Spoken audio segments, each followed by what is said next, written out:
Hi, I'm Natoshia Cunningham. I'm an assistant professor in the Department of Family Medicine at Michigan State University, and I'm a pediatric clinical psychologist. Today, I'm going to be talking about a program of research that involves bringing the patient and caregiver voice into the fold. I'll be specifically talking about a process for refining and testing psychological therapy to manage fatigue, pain, and mood symptoms in youth with childhood onset lupus. Childhood onset lupus is a chronic multi-system autoimmune disease that is associated with adverse outcomes. Kids with childhood onset lupus tend to experience debilitating symptoms of pain, fatigue, and depression, which can adversely impact their quality of life.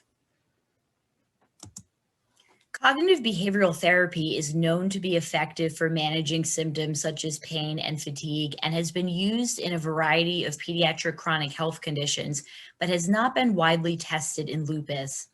Several studies of adult lupus have shown that cognitive behavioral therapy can be effective for improving symptoms of anxiety and depression, but there's been very few work done in pediatric lupus. Myself and colleagues pilot tested and developed a cognitive behavioral intervention for this population that intends to target symptoms of pain, fatigue, and mood.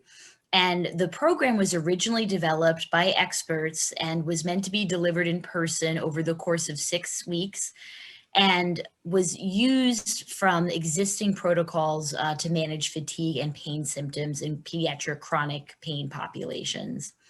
The initial development and pilot testing indicated that this was a feasible and acceptable approach and was associated with significant reductions in fatigue and depressive symptoms. However, only 50% of patients approached offered to participate in this study, and the in-person sessions were perceived as burdensome. It's important to note that the patient voice was not included in the development of this intervention. And unfortunately, this is a common theme where the patient voice is generally absent in the treatment development process, which particularly for marginalized groups such as those affected by lupus, which disproportionately impacts females of color, this can actually serve to increase disparities in care. So the aim of this work was to really partner with patients and families to modify our program, which we called the TEACH program, to use in future research. So essentially what we did was partnered with a patient and caregiver co-investigative team of five members, in addition to pediatric rheumatologists, pediatric psychologists, and other co-investigators. What we did was we drew from the existing protocol, but actually iteratively refined and updated the materials so that they would be responsive to the needs of patients who were actually experiencing lupus. This was all done prior to engaging in research with the intervention. So by engaging in a kind of collaborative process, what we found was that remote delivery was preferred over kind of in-person delivery with a live provider. And then using web modules would be effective for kind of reiterating skills learned or kind of addressing supplemental materials. And the team also suggested it would be helpful to do things such as add strategies to address lupus-related memory issues and engage the patient's social supports.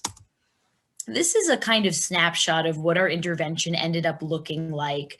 And one thing that's important to note is we developed separate protocols for adolescents and young adults because there are unique developmental considerations in this population. And adolescents versus young adults may have access to different support systems. This is an example of some of the web materials we developed that help reiterate the information that is reviewed with a live interventionist. Here's another example of that, where they're able to do some interactive activities to reinforce the material they're learning as part of the program. And patients also receive daily diaries to manage and track their fatigue symptoms, pain, and mood symptoms. So by engaging our patient and caregiver co-investigative team in the research, we were able to successfully obtain grant funding to test this program in a multi-site trial. And this is the current study that we're embarking on today. And we're really hoping to show that this intervention is both feasible and effective for improving symptoms of fatigue, mood, and pain. So as I mentioned, this is a multi-site study and it's currently active. We're enrolling participants and they're completing this intervention via Zoom using our web-based modules to support the materials learned. We have been utilizing our patient caregiver co-investigative team to make informed decisions about how to adapt our trial in the wake of the COVID-19 pandemic. So they really supported continuing to recruit during this period as the program was seen to be potentially beneficial. We're now also directly measuring and targeting COVID-related distress due to the feedback we received from our investigative team. And they're involved in other aspects of our intervention research as well. And this is really, really what we wanted to emphasize in this presentation. So we wanted to acknowledge our funders, the Care Arthritis Research Group, and all of our study team members, including and most especially our patient caregiver co-investigative team. With that, I'd like to say thank you for listening to this presentation.